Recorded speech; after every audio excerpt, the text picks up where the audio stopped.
Well, thank you very much. It's an honor to be with everybody, and very importantly, we're at the White House, and there's no place like the White House. And for those of you that this is the first time, I know exactly what you're thinking, because I was here a first time, and it was still something I'll never forget.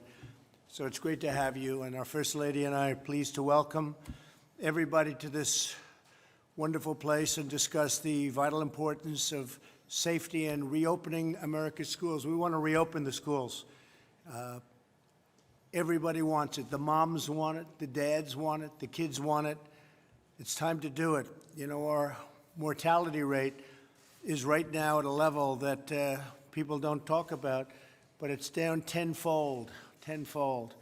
So you look at deaths are way down from this horrible China virus, and it's a disgrace that it happened. Shouldn't have happened, but it did. And the economy is coming back, and it's coming back strongly. Jobs are setting records. For 2 months ago, they set the record, and then again, almost 5 million new jobs last month, which is a record, and it broke our last record of a month before. So the numbers are happening much faster than anybody anticipated. The stock market, NASDAQ, just hit another record today, and the markets generally are just really a very small amount below where they were at the height of the market when we first had to do this about 4.5, 5 months ago. And it's incredible what's happened. When you look at education, my administration has approved $13 billion for state and local education. We've approved over $6 billion to support colleges and another $6 billion in emergency grants to students, very importantly. We waived standardized testing requirements, deferred federal student loan and interest payments. So you take a look at the student loan program, we've waived student loan and interest payments, and that is something that people haven't been hearing about, and nobody talks about it, but it's a big deal. We've pioneered new treatments that are dramatically improving the health outcomes. Vaccines are doing very well. Therapeutics are doing very well. The therapeutic research has been incredible. And I think you're going to have a lot of big things happening long before the end of the year, both vaccines and therapeutics. Therapeutics is, I guess, a little bit of a word we can use for on the way to a cure, but they make you better. I mean, to me, the therapeutic is even more important than the vaccine at this point because people will get better. But the numbers are, the testing numbers are the highest they've ever been. We're almost up to 40 million in testing, and 40 million people, which is unheard of, far more than any other country, many times what any other country is. And therefore, we have more cases. Because we're doing more testing, we have more cases. If we did half the testing, we'd have far fewer cases. But people don't view it that way. What they have to view, though, is if you look at the chart, and maybe Mike has it, but we looked at it before. If you look at the chart of deaths, deaths are way down. So what we want to do is we want to get our schools open. We want to get them open quickly, beautifully in the fall. And as you know, this is a disease. It's a horrible disease, but young people do extraordinarily well. I was with the governor of New Jersey. We were talking, and he said and he mentioned a number which is a very high number, but it's a number nevertheless, thousands of people. There was only one person that died that was under 18 years old in the state of New Jersey, and that was somebody, I guess, had a problem with perhaps diabetes or something else. But one person out of thousands of people, one person died who was under 18 years old. So that's a pretty amazing stat when you think of it. But I'd like to now just give the mic to our First Lady. She's going to say a few words, and then we're going to go with Mike and Karen Pence. And then we'll go around the room a little bit, say a few words. And Kellyanne, you did a great job this morning. Thank you. Really great. So if I might, First Lady, please. Thank you. Good afternoon, everyone.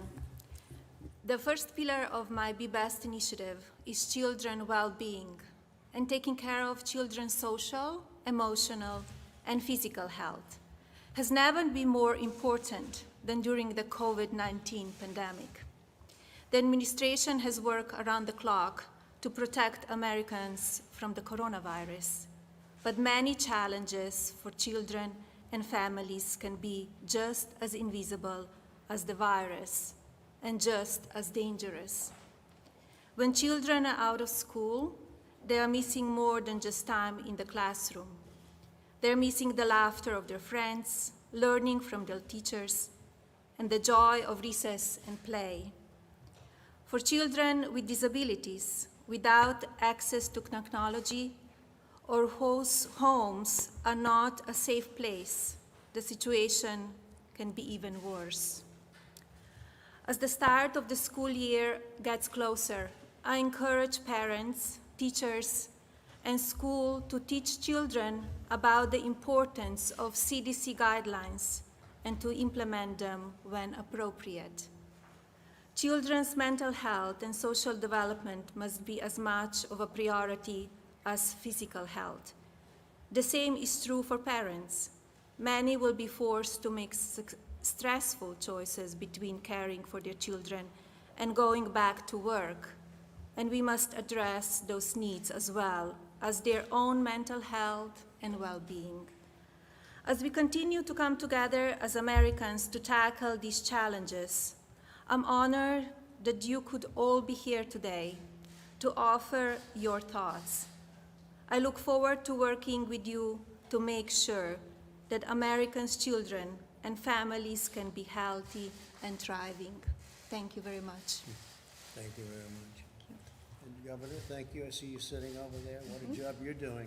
Thank you, Mr. Thank you very much for being here, Governor. Appreciate it. Proud to be here. And thank you, Melania, very much.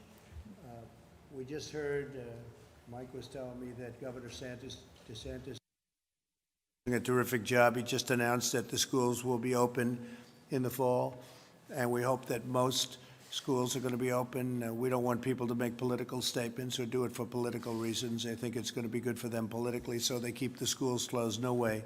So we're very much going to put pressure on governors and everybody else to open the schools, to get them open, and it's very important. It's very important for our country. It's very important for the well-being of the student and the parents. So we're going to be putting a lot of pressure on open your schools in the fall. Mike, please. Well, thank you, Mr. President, and thank you for your leadership. I have seen it day in and day out since you asked me to lead the White House Coronavirus Task Force. And today is just one more installment in your commitment to make sure that our states and our families have all the resources they need to meet this moment. Our healthcare workers are provided for, but also understanding that we've got to reopen America and reopen America safely. But we convene all of these great leaders from around the country today, Mr. President, because you know that to open up America again, we need to open up our schools again. And I want to thank all those gathered here for their efforts as well. I know I speak on behalf of my wife, Karen, when I also want to express our profound gratitude to the First Lady throughout this pandemic. Her regard for families, for children, for the emotional impact that this has had on every American is so admirable. And I'd like to invite everyone to show your appreciation for our First Lady and the work she's done for American families.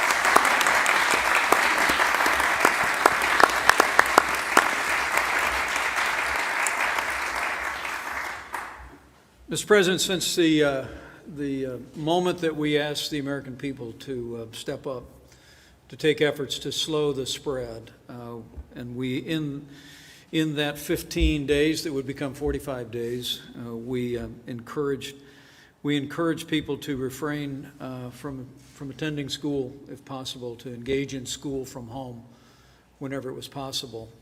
There were two categories of heroes that emerged. One was the parents around America who stepped up as never before. And those that are looking on, those that are represented here should know. Your president, the first family, your vice president, and our second family are grateful for the families of this country and everything you've done to be the teachers for your children, to create the structure at home where they could continue to learn even in a challenging time. I also want to say how grateful we are to the teachers, Mr. President, and I'm actually sitting next to one who I've been married to for 35 years. As you know, she actually teaches in a local school in the Washington area a few days a week, and I watched her go in and pack up crates of art materials that children could come by and pick up and take home to continue their learning. And so I'd like to invite everybody to show your appreciation for the parents and all the great teachers who have done the work of continuing to educate our children throughout this pandemic. It's truly been inspiring.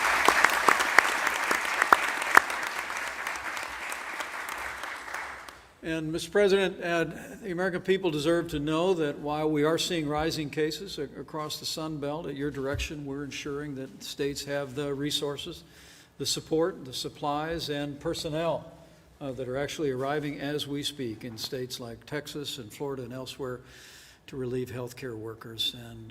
And to your point, I hope the American people appreciate the point that you made yesterday on the national stage and did so again today, that because of what our healthcare workers have done, because of the innovation and the medicines that we've been able to make available, literally we have seen fatalities decline by 90% from some of the worst moments of this pandemic. And we're going to continue to work each and every day to continue to keep those losses low and steady. We're going to save lives as we reopen our country. Today, Mr. President, as you know, we spoke to the nation's governor on the topic of this summit, we reflected on the fact, as now 47 governors and the governors of 2 territories have announced plans to reopen schools across America, that it's important to do so for a variety of reasons. The First Lady just spoke of this. We ought to well be concerned about children falling behind academically, and there's no substitute for in-classroom learning, for in-person learning, and that's been much discussed at the summit today. But as the American Academy of Pediatrics, so well represented here today, recently reflected, there are social costs, emotional costs, and even physical costs to our children across this country that we spoke with the governors today.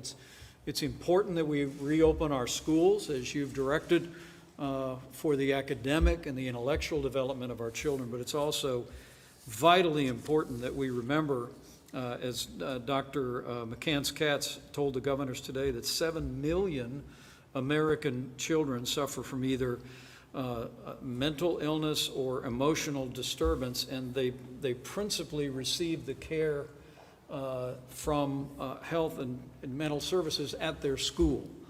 And so making sure that we're meeting the mental and emotional needs of our children, as well as making advances academically, is what brings us here today.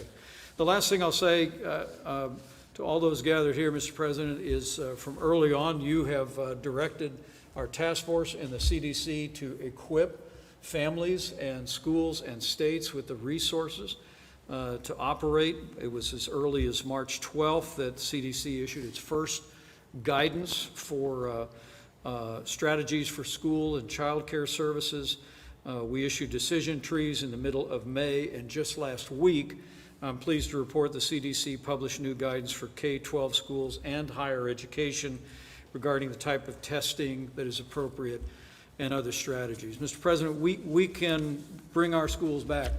And next week, the CDC is going to issue 5 new documents, how to prepare communities to return safely, decision-making tools for parents and caregivers, symptom screening, cloth face coverings in school settings, guidance, and the rest. We're going to continue to flow these resources and this guidance, but as Dr. Redfield told all the nation's governors today, and I want to acknowledge Governor Parsons' leadership and his presence here today, we're truly grateful, is that what you've instructed our task force to do and the CDC to do in this moment is to say to states around the country and to local communities, we're here to help. The CDC has issued guidance, but that guidance is meant to supplement and not replace state, local, territorial, or tribal guidance. In a word, Mr. President, you've made it clear to us, we don't want to be the reason any school doesn't reopen. And so our word to the parents that are looking on, to teachers that are looking on, administrators, leaders in your community, is that we are ready to work with the leaders in your school system and in your state to find a safe and responsible way to reopen your schools. That's our commitment. Mr. President, we're continuing to move out on that, on the belief that to open up America again, we've got to open up America's schools. And the American people are taking important steps every day, including this summit today, to do just that. And I'm truly grateful for all of those represented here for being a part of this important work. With that, I'd be happy to recognize Mrs. Pence for a few comments. Thank you, Mr. President. Thank you, Mike, and Melania. I had the privilege of addressing this group earlier today and kind of opening up your summit. But I do want to say thank you to all the teachers. I know at my school, everybody quickly learned how to do online teaching. It wasn't something that our teachers across America were familiar with, and I just applaud them. They have worked so hard. And the parents really are the unsung heroes. They really had to quickly get up to speed, and it was not easy to do. But you know, our kids are struggling, and they need their friends, and they need their teachers, and they need their routines.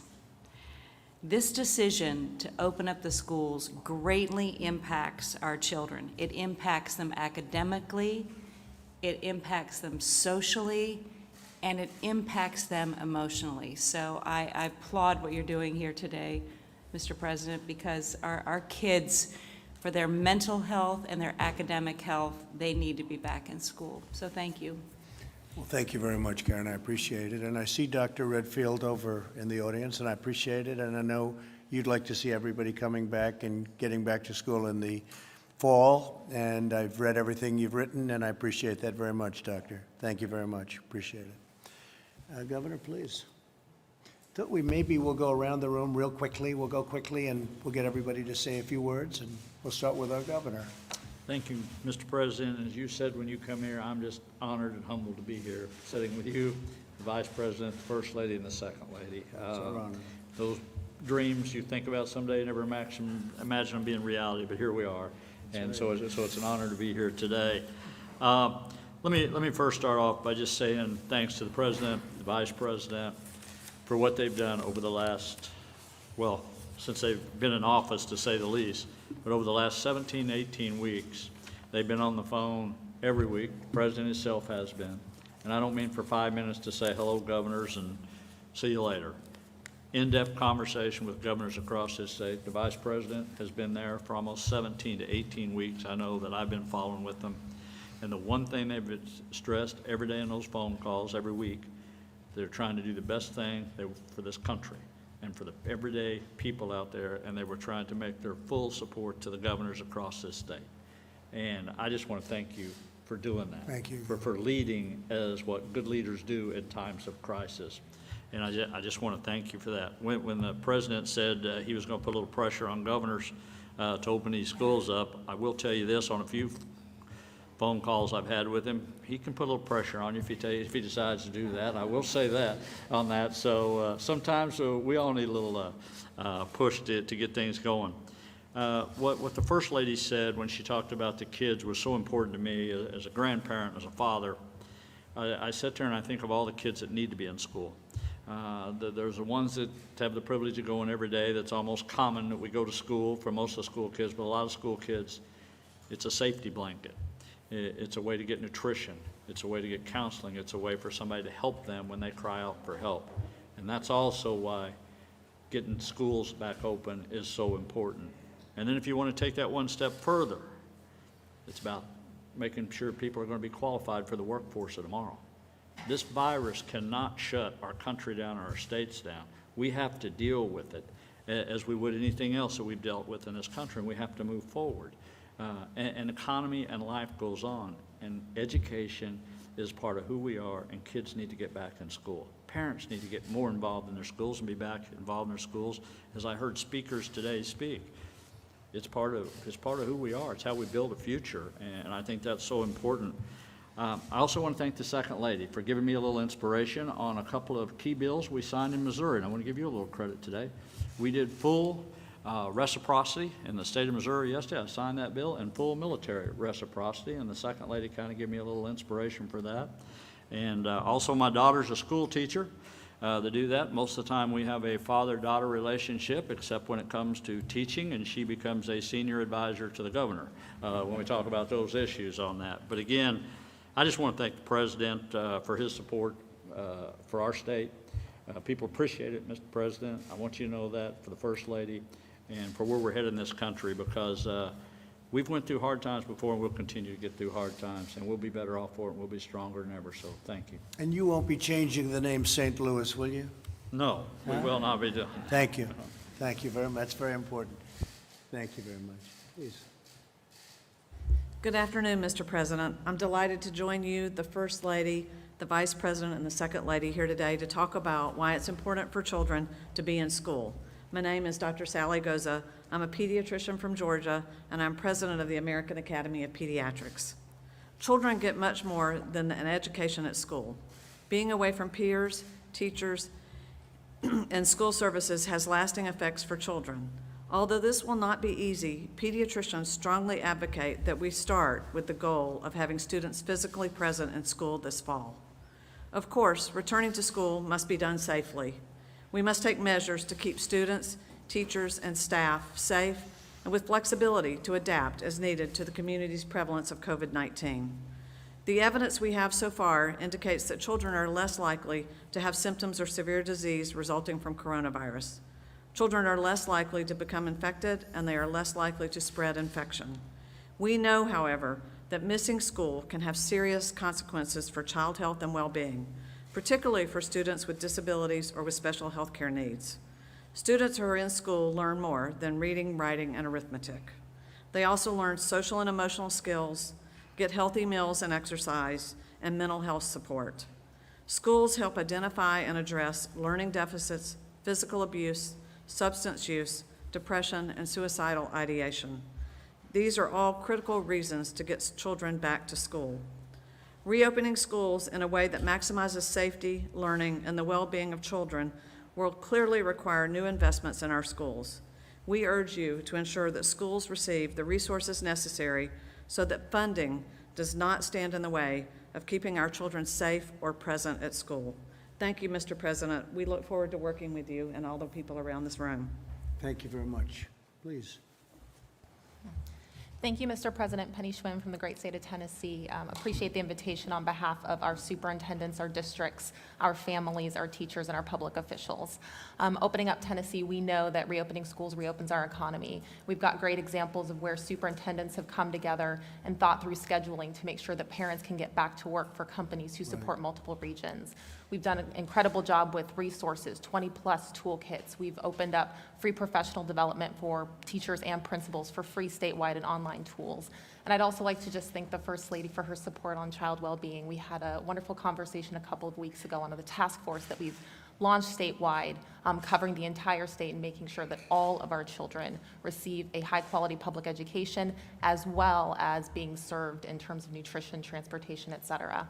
And I'll just end by saying, as the proud daughter of a police officer and a teacher, I was raised with safety and high-quality education being two fundamentals in my home. And it's a great honor to be able to reinforce that with the schools in Tennessee today. Thank you very much. Thank you, sir. Great. Thank you. Alex? Well, thank you, Mr. President. Really, thanks to the historic response that the President has led to this unprecedented pandemic, we have the tools where we can reopen our workplace. We can reopen our schools, and we can reopen healthcare. We've got the tools. When we think about kids and schools, the school for our children is a center of so much of their life. It is where they get health care. It is where they get mental health care. It is where many of them get nutrition. It is where mandatory reporting of child abuse and sexual abuse happens most often because of the nature of mandatory reporting requirements. In addition to the social, physical, intellectual development that the kids need from a physical setting in schools. We're in a very different place now than we were 2 or 3 months ago. We have the world's most robust testing system with close to 40 million tests having been done. We have health system capacity and personal protective equipment to enable us to work through these outbreaks that we've got. We're advancing on therapeutics, as the President said. We now have remdesivir for hospitalized patients, steroids for lung illness. We have convalescent plasma to treat individuals. And just this morning, the President made a major $500 million investment in a monoclonal antibody that will be a treatment that could, if successful and if approved, could deliver hundreds of thousands of doses as early as late summer, early fall. We have 3 vaccine candidates, and just this morning invested $1.6 billion in a 4th vaccine candidate that could deliver hundreds of millions of doses this fall and into early next year. So it's just a very different circumstance than we ever had before. We know more about this virus. The fatality rate is going down because we're better at taking care of patients with the virus. Our fatality case rate in the United States is among the lowest, if not the lowest, in the developed world right now. And we can reopen our schools safely with what we know. And it's really simple practices of common sense. It's social distancing. It's wearing face coverings when you're in a setting that you can't social distance. And it's practicing good personal hygiene. The tools are there to bring our kids back safely, to protect our teachers and our staff. And it's time to do it now. Thank you, Alex. Good luck with all of the therapeutics. I know you're getting very close, very close. That would be incredible.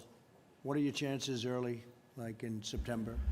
So Regeneron, which is the one that we funded at almost $500 million this morning, they are one of the most advanced. We have several very advanced monoclonal antibody products. This basically takes that convalescent plasma that recovered patients would donate and bioengineers that in effectively unlimited supply that we can do. And so it's a cocktail of multiple antibodies that give your immune system an immediate defense.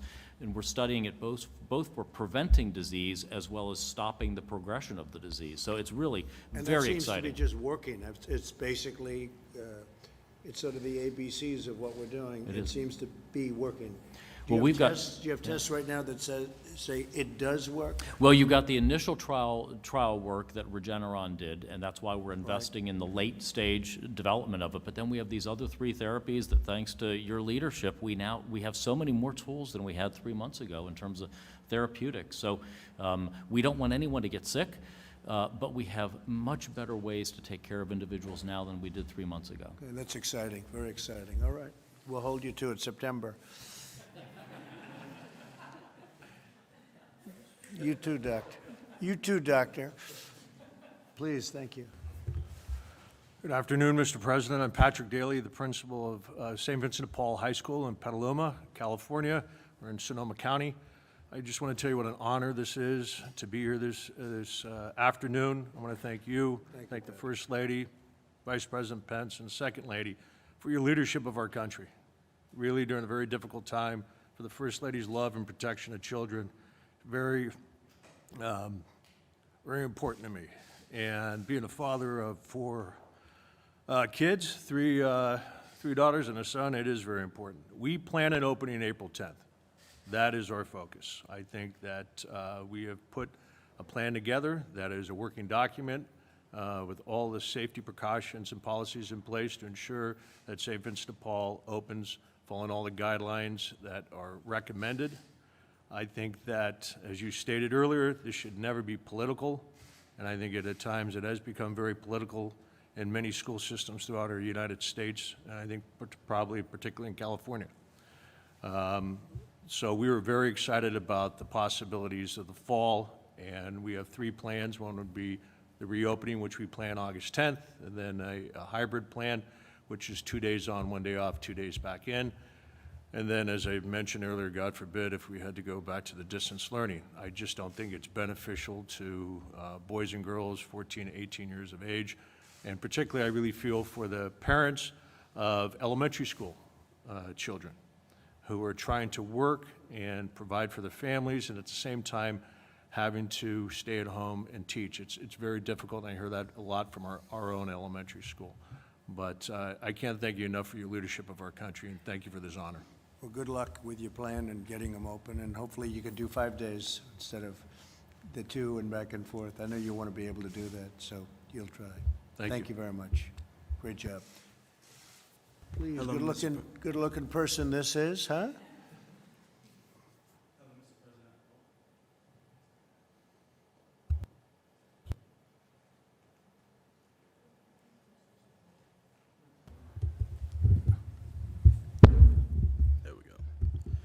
Hello, Mr. President. I'm a student at St. Vincent de Paul High School. My name's Cameron Vaughn. And I personally just want to thank you for both inviting me and helping to reopen schools. Coming on behalf of the students, it really means a lot just to be able to get back out, and it means a lot to our emotional health and our mental health just to be out there with our friends, because a lot of us don't have that opportunity. And it helps reopen our schedules, so we have something to look forward to. Me, I'm a person of schedules. I can run by a schedule, make a schedule for myself. So I just want to thank you very much for getting us back to that. Great job, really great. Thank you very much. We'll get you back, okay? We'll get you back soon. Thank you. Kellyanne, please. Mr. President, Mrs. Trump, and Mr. Vice President, Mrs. Pence, thank you very much. I listened to Cameron Vaughn, and I'm reminded why we're here in this room today on this very important topic, but why we're here in this administration. I believe a hallmark of the Trump-Pence administration has been the success in looking out for and expanding opportunities, safety, and well-being for the forgotten child. And the forgotten child took on a new meaning during this global pandemic. Between the first and third weeks of March of this year, just about 100% of our school children across this country, of all ages, were taken out of their schools and stuck at home. We saw a few things happen, many of which have been spoken about today, but I'll add one more.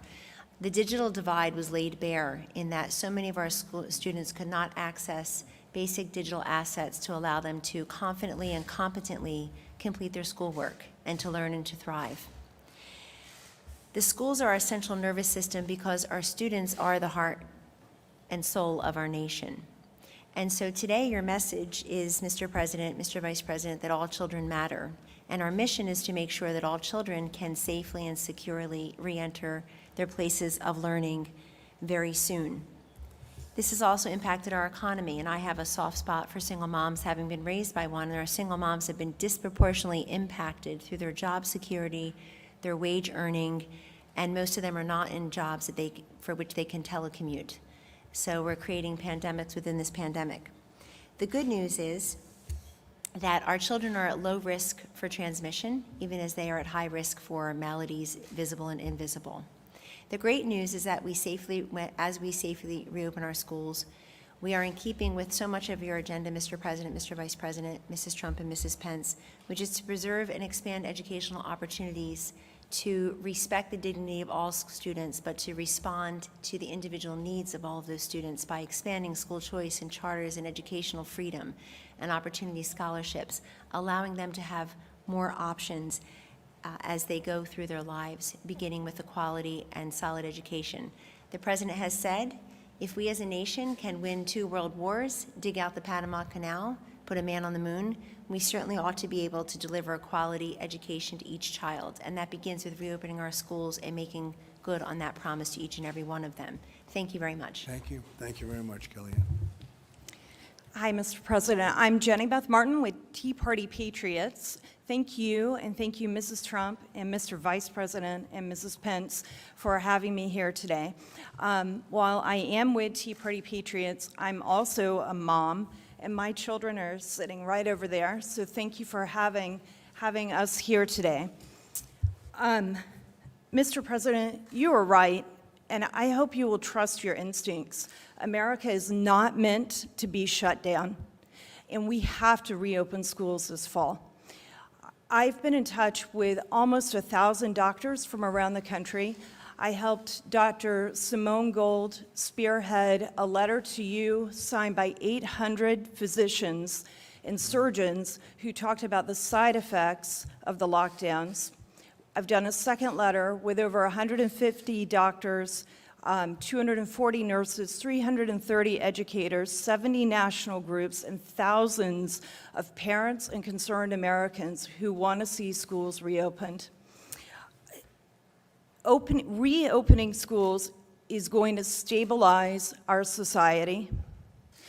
I think it's the #1 most important thing we can do to stabilize our society from top to bottom.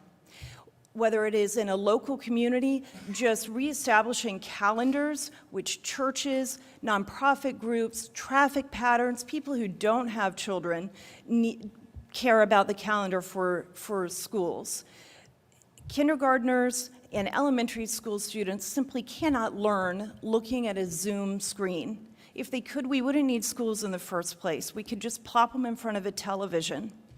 The last place in the world a middle school student needs to be is online, unsupervised by adults. They bully each other when they're in front of teachers.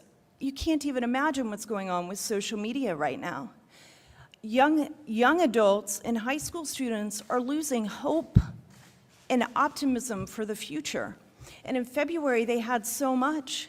And now we turn on the television and we can see the destruction that lack of hope and optimism is causing. Employers have to rebuild their companies. They need employees at 110% to be able to do that. We did everything we could to flatten this curve, and we have to roll up our sleeves now and rebuild our companies.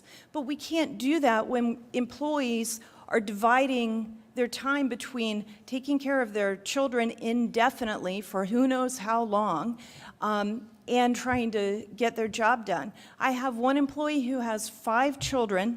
His wife is a dental hygienist. I'm granting him as much grace as I possibly can, which is easy to do. He's a wonderful employee, but I can't even imagine what it would be like to have 5 children and all of a sudden have to homeschool them all. And it's not even homeschooling, it's helping them with digital learning. Homeschool parents have asked that we're careful about not conflating the two. For me, I'm a single mom now. In 2007, 8, and 9, I went through financial crisis. My then husband's business failed. We lost our house, we lost our cars, we lost everything. I cleaned houses to help make ends meet. I've done everything possible to rebuild. I know what those families who are now unemployed are facing. Trying to divide their time between taking care of their children, not knowing if their children are going to be educated, and figuring out what they're going to do with their life is the hardest. It's incredibly difficult. And for people who think, oh, we can just work at home, or you're an essential employee, it sends the wrong message. Every single person in this country is essential. We are the United States of America. Every one of us is essential. Every one of us is important. And not every single family can afford a computer so that their children can be online at the same time, or Wi-Fi, as Kellyanne was just talking about, to be able to do Zoom all at the same time. So families are suffering and the education is suffering as well. And as a single mom, this situation is ripping me in two. You cannot be in 2 places at once, physically or mentally. And I'm doing the very best I can to take care of my children. Their father, when they're living with their father, he does a great job taking care of them. But when they're with me, I'm doing everything I can to take care of them, help them prepare for their senior year of high school, make up prom, dealing with whatever else we have to deal with from the shutdowns, and run a company and work. And it's impossible. It's impossible to do what we need to do. So the schools must be reopened. It will stabilize our country. I cannot thank you enough for doing this today and sending this message. And the doctors who I've been working with, they want to do anything they can to help calm the fear that is permeating our country. They understand we have to have a healthy respect for the virus, and we have to be able to live our lives. And they and I will do anything we can to help you with that. Thank you very much. Great job. Looks like you're doing a good job. Is your mother doing a good job? She good, right? You said the right thing.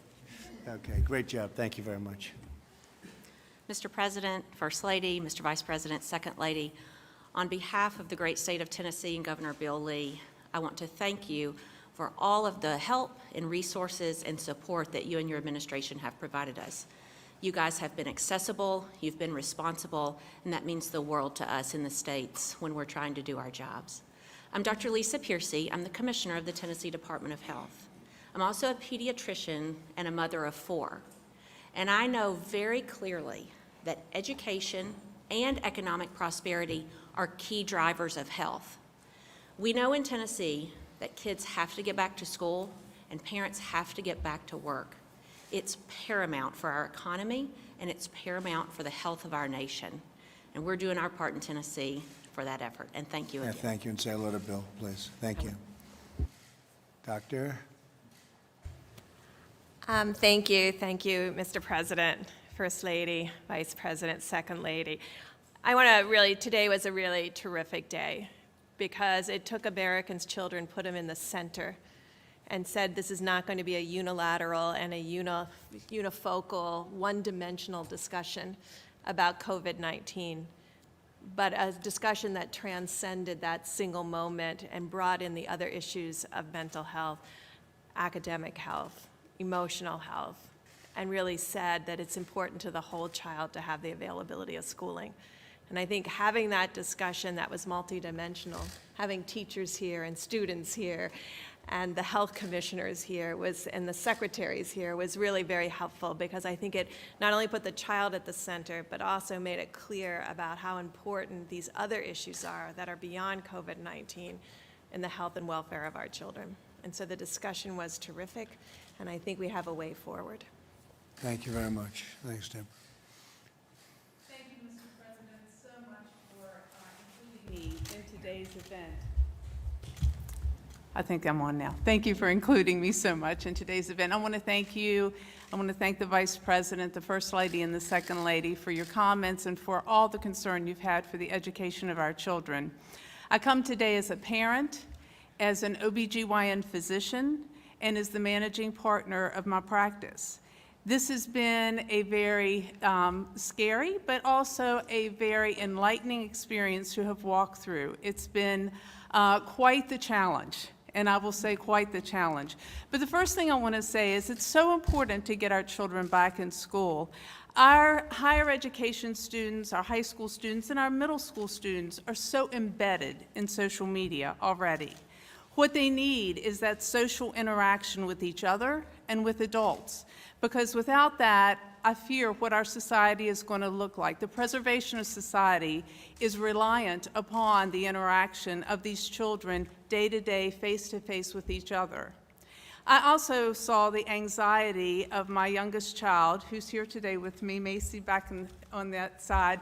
I saw her anxiety when she came home from college.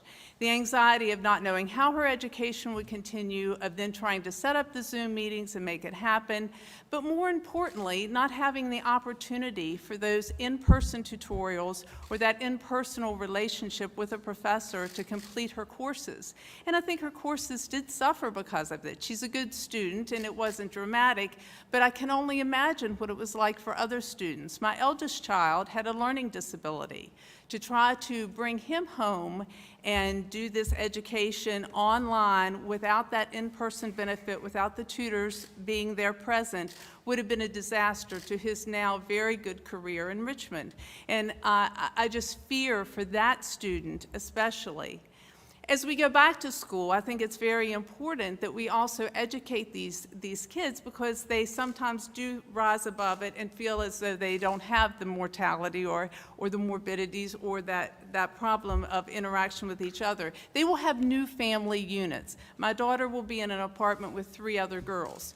They will be the new family unit. And it's important that we educate them for that, for when they come home, that they realize that their elders, their grandparents, and all are now vulnerable to them. That family unit has changed. But we can do this, and we can teach them.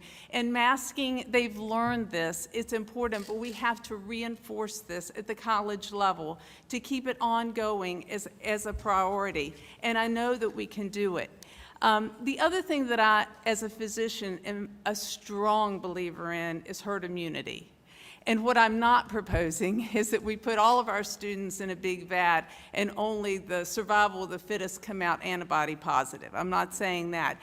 I do think it's important to stop this tremendous isolation that keeps the virus as the winner. We need to get out. We need to have the vaccines to help us. We need to have the interaction that helps to get that immunity so that we can protect our vulnerable, and we can protect our elderly, and we can protect those younger folks with comorbidities, because we've got a society that is immune to the virus, and we can put the virus back in its place. And finally, I just want to, again, thank you for being here, thank you for hearing me out, and thank you for putting education of our children in the utmost, and for putting our economy in that place too, because as a business owner, when I have parents who have to come late or leave early in order to educate their children and yet run a business at the same time, as this lady stated, it is incredibly difficult, if not impossible. And we want to maintain their jobs, we want to maintain their work ethic, but we also want to maintain the intelligence of their children and of our future. And so I thank you again for your interest in this and for letting us be here. Thank you. I think it's very important to note that we've done it right. We closed up. We were amazing the way our great citizens adhered to what we wanted to do, and we saved, I think, millions of lives. Now we want to be open. We understand the disease much better. Nobody knew what this was. Nobody had ever seen it before. There's been nothing like this since 1917. That's more than 100 years ago. But we saved tens of thousands of lives, hundreds of thousands of lives. And now we're open, and we want to stay open, and we will stay open. We're not closing. We'll put out the fires as they come out. I call them embers and fires and whatever you want to call them, but I think it's very important to note what we've done. We've saved literally hundreds of thousands of lives. I was going over numbers before with the Vice President, and if you looked at 1 million, 2 million, 2.5 million, those are all reasonable numbers to what we could have had. Right now, we're at a number, as you know, far lower than that. And where would you say we are today, Mike? 130,000. About 130. So we're at 130, and we could be at way over 1 million right now, and I think it could have been 2.5 or 3 million people. So, but now we're open, and now we understand the vulnerable. We understand who has the biggest problem with it, and we watch that group and that age group, and also people that aren't feeling so well with respect to, in particular, Deborah, certain diseases. The diabetes is bad, the heart is bad, and we watch very closely, and we've done it right. When you look at what happened with Sweden, I kept hearing about Sweden with the herd, with the pure herd. The herd concept of opening up and keeping open, all of a sudden it exploded. You look at what's going on in Brazil and a couple of other places. So we've really done it right, but now it's time to be open. It's time to stay open, and we will put out the fires as they come up, but we have to open our schools. It's so important to open our schools. And what you said from a psychological standpoint with respect to staying home any longer, you can't do it. You can't do it. That has great dangers also.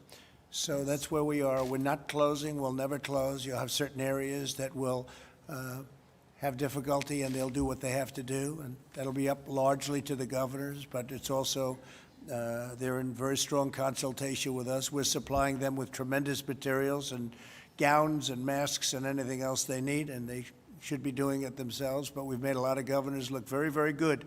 We've made a lot of governors look very smart that weren't so smart, and some have just done a good job right from the beginning. I could give you a list. I could grade them. I could grade them out from 1 to 50, and you'd be amazed. You might be surprised at some of them, both good and bad. But I thank you very much for your remarks. I think it's very important. What you said, I think, is very important. Please.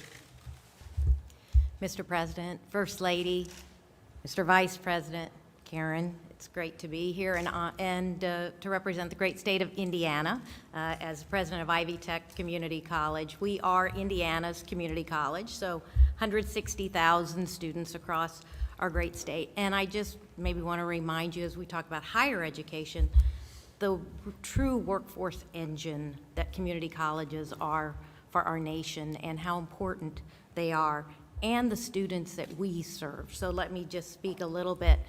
We don't serve as much the 16 or 18-year-old, though we have many traditional students.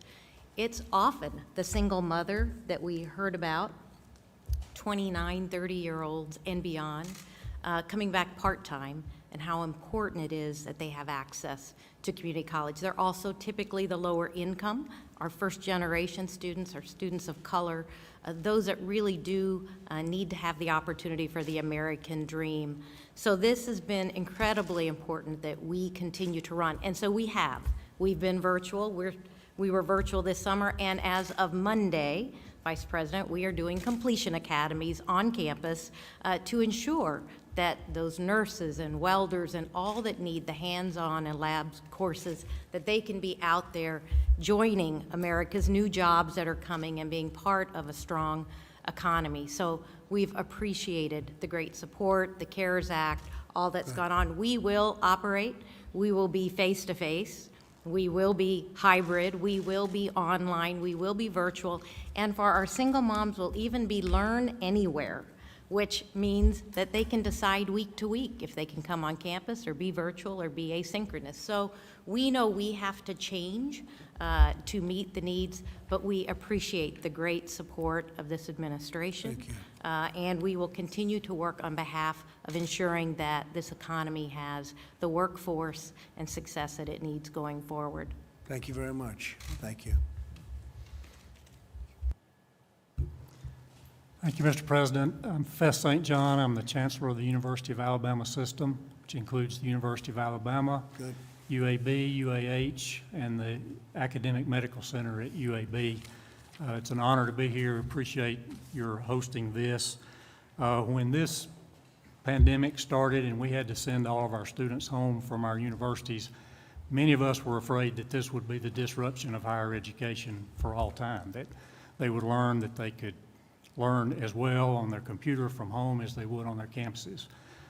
One thing this has taught us is we're not worried about that anymore. Right. Our students are yearning to come back to campus. They want to be there. It has reaffirmed the value of on-campus instruction at our institutions of higher learning. So last month, our Board of Trustees committed to returning this fall Good. on all three of our campuses to in-person instruction, realizing that we could not eliminate all risk, but that we can reduce risk and manage risk in a way that allows us to go forward.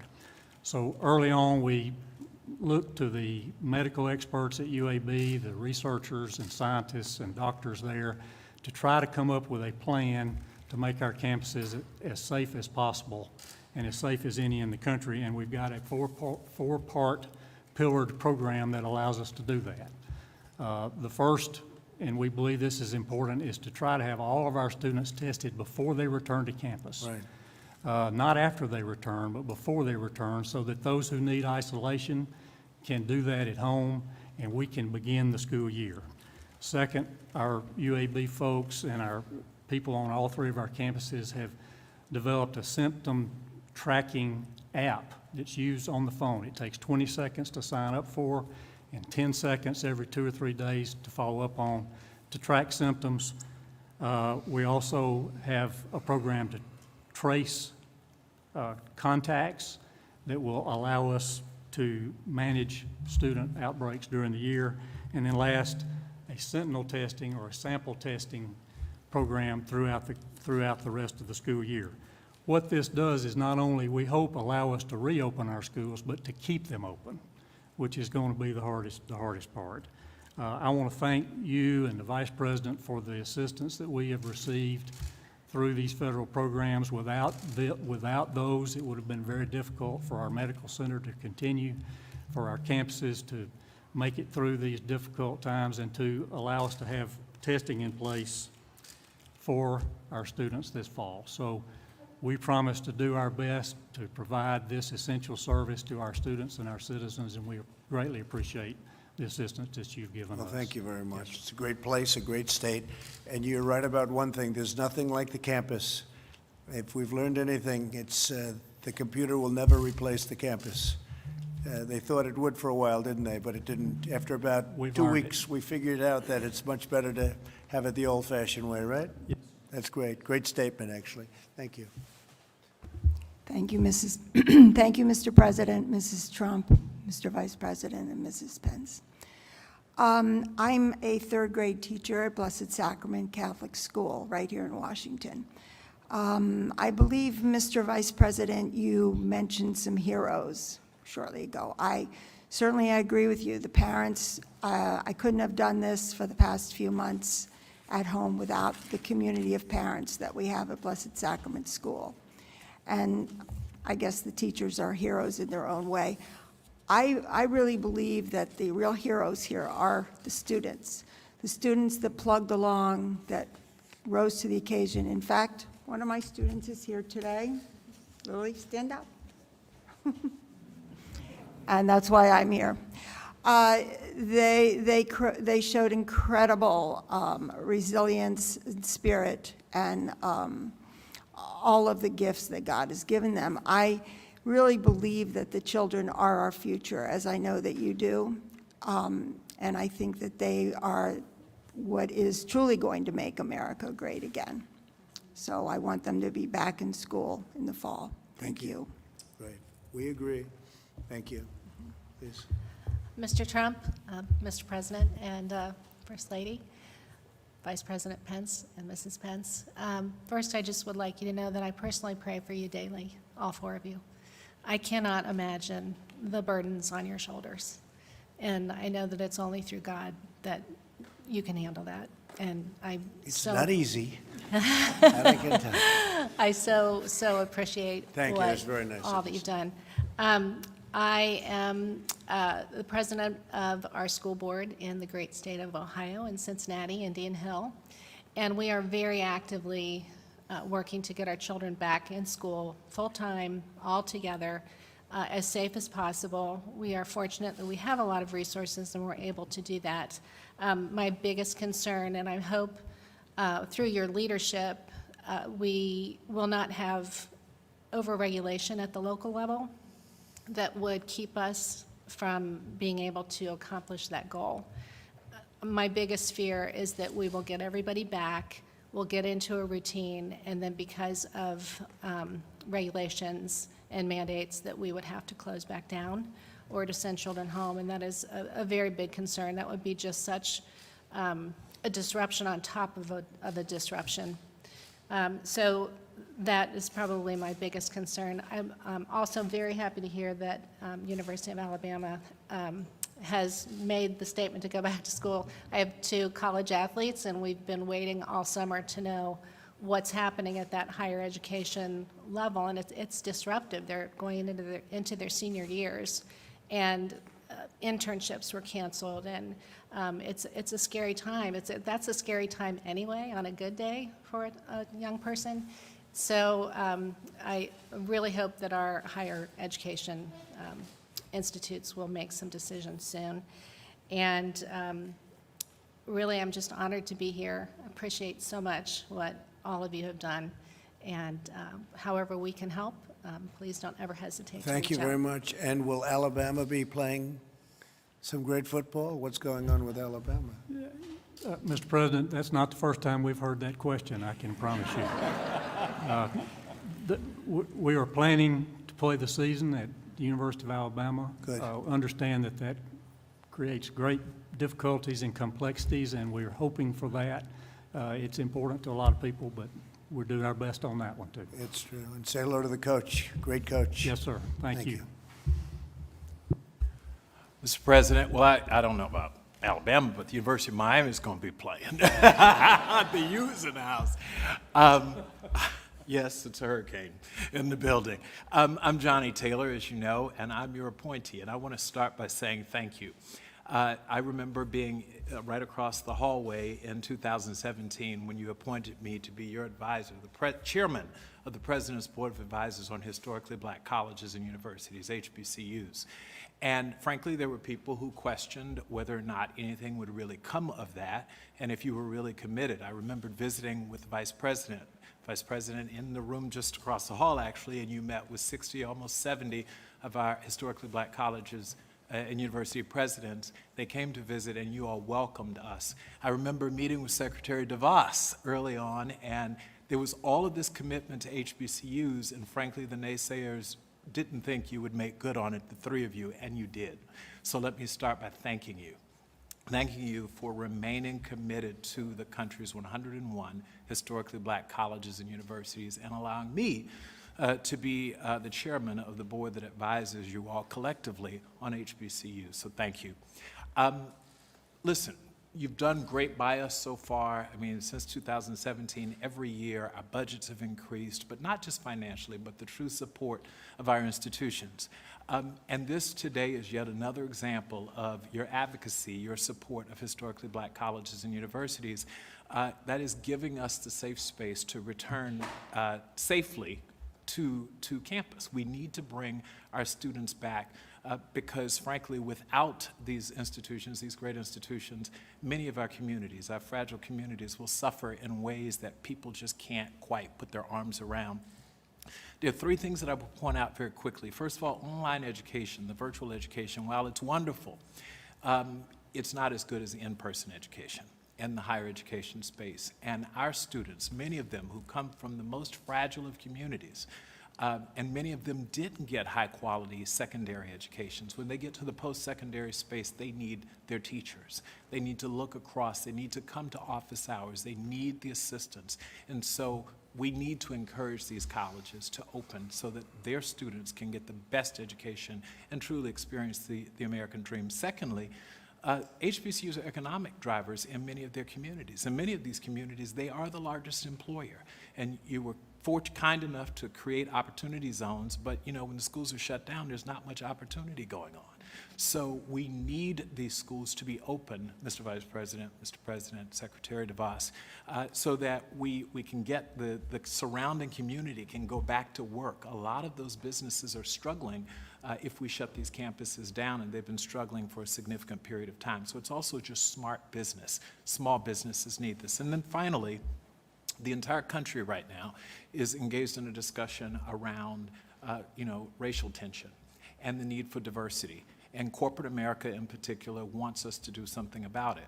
Well, HBCUs play an outsized role in helping solve for that problem. Historically, we've created disproportionately black leaders, teachers, doctors, lawyers, judges, et cetera, far more than the 101 schools should be punching. They're actually punching above their weight. And therefore, if we're going to commit long-term to addressing the racial inequities and issues of discrimination in our country, HBCUs have to be a part of that. And you do that by getting these kids and these faculty members and these administrators back to work. So on behalf of the country's 101 HBCUs, as an American, as a father of a 10-year-old little girl, thank you for the commitment to get our schools back and our children back safely so that they can learn and, as I said, experience the American dream. Thank you. Thank you, Johnny, and you're doing a great job. The only thing is, I don't think people know how much we've done for historically black colleges and universities. Nobody knows that we've done more than any administration in history. And nobody knows that, but maybe they'll find out eventually. They'll find out. But thank you very much. Appreciate it. Please. I'm Brad Weller from Shippensburg, Pennsylvania, 7th grade science teacher. Thank you very much, President, for being here and doing all this. First Lady, Mr. Pence, and I really, really want to thank Karen Pence for stealing all of my information I had written down this morning, and then she did it again after I wrote new stuff down just here this afternoon. So, appreciate it. No, I'm going to keep this short and sweet. We're ready to go back. We literally are ready to go back. I know our students, I have 3 kids at home, they want to go back. It's time. It's time, just like your economy, which is the greatest economy ever in the history of the world. I appreciate that. You had to slow it down. The momentum was gone. We did the same thing to our students last year. Their momentum was, they were rolling. They were a well-oiled machine. And then all of a sudden, you had to throw it in park.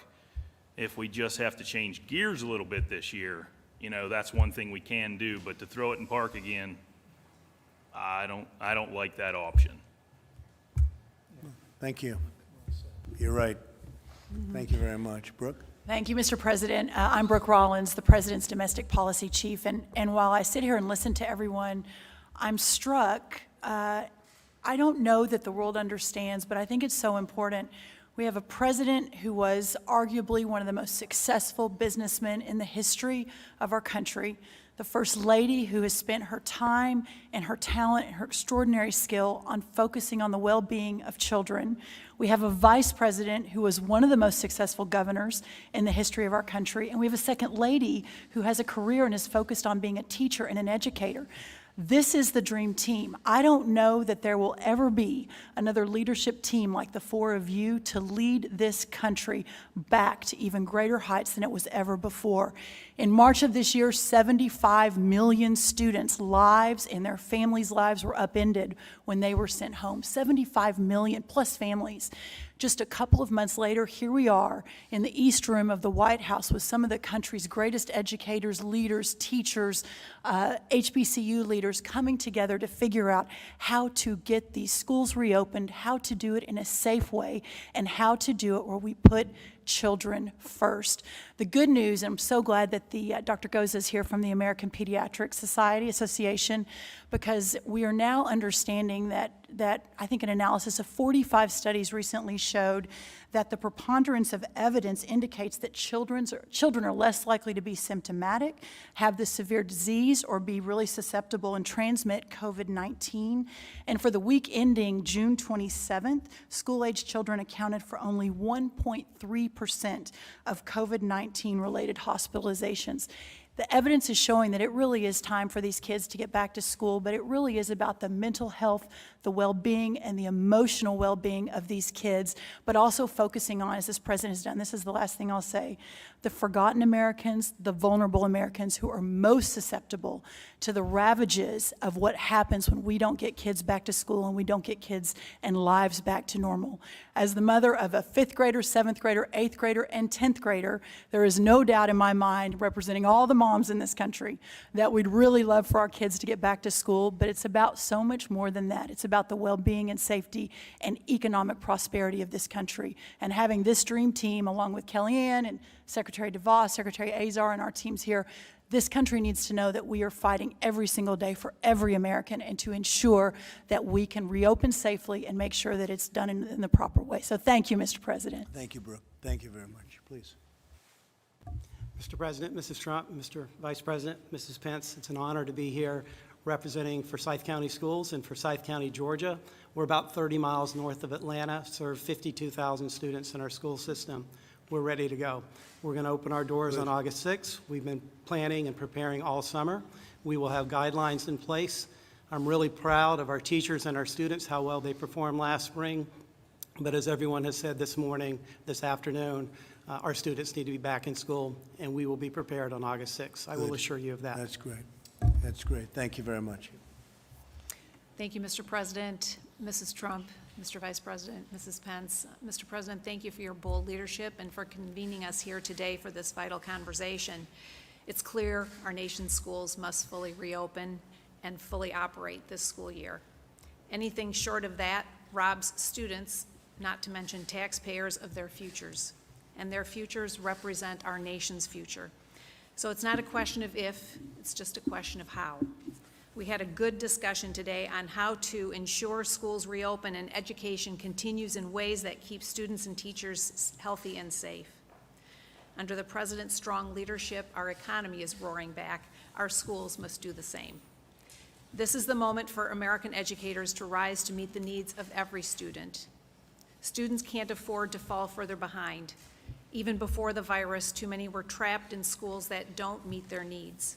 So this is the time to reopen schools, to rethink school, to be more nimble, more agile, more responsive to students' needs in a 21st century changing world. This moment demands actions, not excuse-making or fear-mongering. We've done whatever it takes before, and as Kellyanne said earlier, and as you've often said, Mr. President, we've dug out the Panama Canal, we've won world wars, we've reduced the Berlin Wall to rubble, and thanks to you, we've defeated ISIS. With grit, determination, and grace, we can do what's right for all students and ensure they are back in school. Thank you. Thank you very much, Betsy. Appreciate it. Very nice. Please. Good afternoon. Thank you, Mr. President, First Lady Trump, Vice President Pence, and Second Lady Pence. It's an honor to be here. My name is Nicole Washington. I am a trustee at the Florida Agricultural and Mechanical University in Tallahassee, as well as Miami-Dade College in Miami, Florida. As you both well know, our schools didn't close. In many ways, the pandemic accelerated a trajectory that we were already on to use technology to expand services and programs to students. It's not been easy. I actually had the pleasure of teaching a class, a synchronous class this summer at the University of Miami. And I applaud all of the faculty and the staff who have had to pivot on a dime and provide these services to students. Florida A&M is actually going to Oakland. We're going to invite all of our students back in the fall. The board made this decision based on a McKinsey survey that found that only a third of our students would likely stay if we chose to remain remote online for the fall. Students would choose either better online options or options closer to home or more cost-effective measures. And so we are going to reopen. We do want to reopen. I think there are obviously concerns either way. If we remain virtual, we have enrollment concerns, student engagement concerns, as well as budgetary concerns. And then if we open, we have to be very cognizant and vigilant about health and safety, liability concerns, as well as the costs associated with reopening. We're very thankful for the CARES Act additional allocation for testing, tracing, sanitation, that will be a recurring cost going forward. What I would like to close on is the pandemic dispelled the myth that higher education can change on a dime. Our institutions are printing PPE. We've expanded student services virtually and online that we didn't think we could do. Our students are creating apps. And I hope that we encourage those innovations to continue after we return to the new normal, and provide high-quality, just-in-time services to accommodate our students' preferences and their schedules. So thank you. Thank you very much. Thank you. Please. Thank you, Mr. President, First Lady, Mr. Vice President, and Mrs. Pence for the honor of being here today. My name is Delaney McDonald, and I'm the student trustee at Middle Tennessee State University.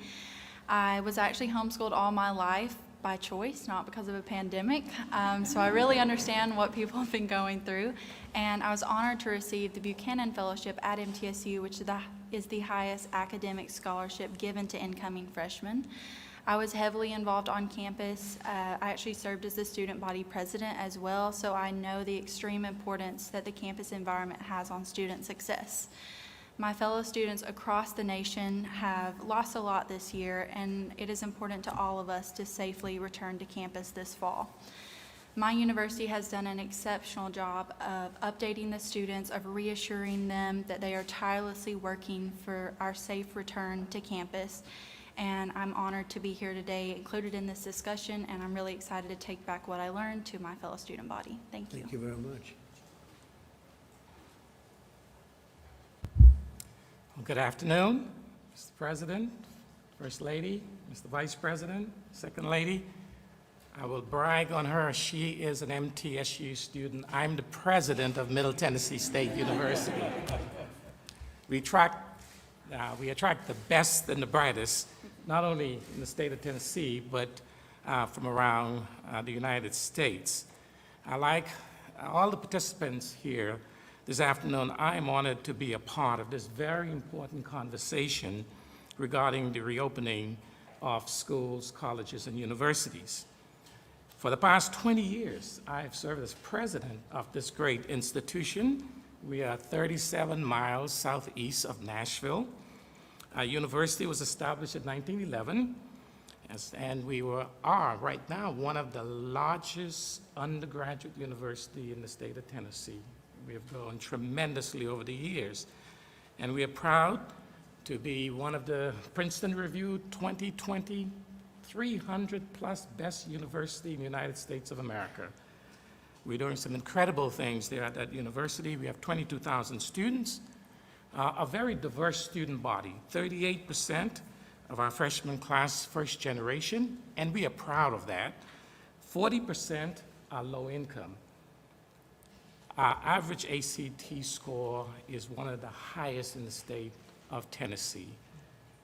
We are a major comprehensive university. And each year for the state of Tennessee, we produce more degrees than any university, 5,000 degrees each year MTSU produces for the state. Now, some highlights of our decision to reopen. We stepped out. We were the very first university in the state of Tennessee to announce that we are going to reopen for the fall, in-person classes. But in reality, Mr. President, we never closed. Because of the nature of our student population, many of our students had nowhere to go in March when a lot of schools closed down. And so we kept our residence halls open. We kept our cafeteria, and we provided the same service, obviously taking consideration the virus. And so we feel that we have the experience of actually operating a university in a pandemic. We regard the health and the safety of our students and our employees as priorities. And it was really interesting, as we were making this decision, we have a very active parents' Facebook page, sometimes too active. We have a very active student body Facebook page. And so we surveyed them. We surveyed our parents and our students, and we asked them their feelings about returning, and would they return. The vast majority of both our parents and our students from that survey indicated to us that they would want our university to be opened. So my executive team that made these decisions, including the doctor of our health center, we decided that we were going to put together a plan that would make our parents and our students confident. We can't guarantee anything with regard to this virus, but we felt if we communicate with them and put a mitigation plan together, and I have two of my colleagues here from the state of Tennessee we've met already, and my university had a meeting, was it last week, Commissioner? She brought her staff down. We have put together a very strong mitigation plan that deals with testing, contact tracing, and isolation and quarantine if needed for our students. I want to just give a brief overview of how the CARES money really helped our university, Mr. President. As we look at pivoting from in-person to online and remote, we always had a strong technology operation, but we needed to build a stronger one that would provide the quality education to our university. So we invested $6.9 million. 3.4 of the 6.9 came from the CARES Act. And this investment allowed us to purchase the newest instructional technology to facilitate teaching and learning at the university. What does this mean is that regardless of where a student is, every single class at our university is going to be captured electronically, and it's going to be archived. And students would be able to access those lectures at any time, anywhere, which means if a student gets sick or they have to attend to a sick parent and they can't make it to class, or they are not going to be disadvantaged as a result of this technology. And so we believe that is in the best interest of our students to open up, to provide that top quality education. We feel that for our students, our university provided 459 laptops, free laptops for our students, 673 internet hotspots, free. For our faculty, 101 laptops, 235 internet hotspots. And so I close with this, that we must understand the demographics, we must understand our community, and indeed we must understand some of the challenges that we are going to face in higher education. And because of the demographics of our student population. We've worked very hard to address the issue of the desperate and disappropriate amount of minorities and people of color and low income that are being affected by this virus. And so we've partnered with one of the sororities, the AKAs, and they've put together an incredible package of information that will be given out to our students as they return. Thank you so much for having us, and we look forward to this conversation. I learned quite a bit today. Thank you, Mr. Well, President. thank you very much. Thank you very much. Great job, too. So I want to thank everybody, and I want to just say get open in the fall. We want your schools open. It's going to be a much better climate than it is right now. We're on the right side of things. Deborah, I think we can say that. A lot of work has been done. We understand what we're doing very, very well. Again, mortality rate, the lowest anywhere in the world. And we want to get this done, and we want to get our country going again. Economically, we're doing well. We want to do well with the education. I see where Harvard announced that they're closing for the season or for the year. I think it's ridiculous. I think it's an easy way out, and I think they ought to be ashamed of themselves. You want to know the truth. But I noticed that today, and probably others are doing that. That's called the easy way out. I don't know if people are helping them. I guess their endowment's plenty big. They don't have any problem with that. But that's not what we want to do, because it's very important, as so many of the parents and instructors said today. It's so important that the children at this age, especially, that they're together on campus, and that's what we're striving for, and we're going to be very strong on that. We're going to be very, very powerful in that view. We want our schools open in the fall. Tomorrow I'm meeting with the president of Mexico. I say that to the media because it's going to be quite a meeting. He's a good man. He's a friend of mine, and we have a great relationship with Mexico, so we'll be meeting tomorrow. Thank you all very much. Thank you. Thank you very much. Congratulations, everybody.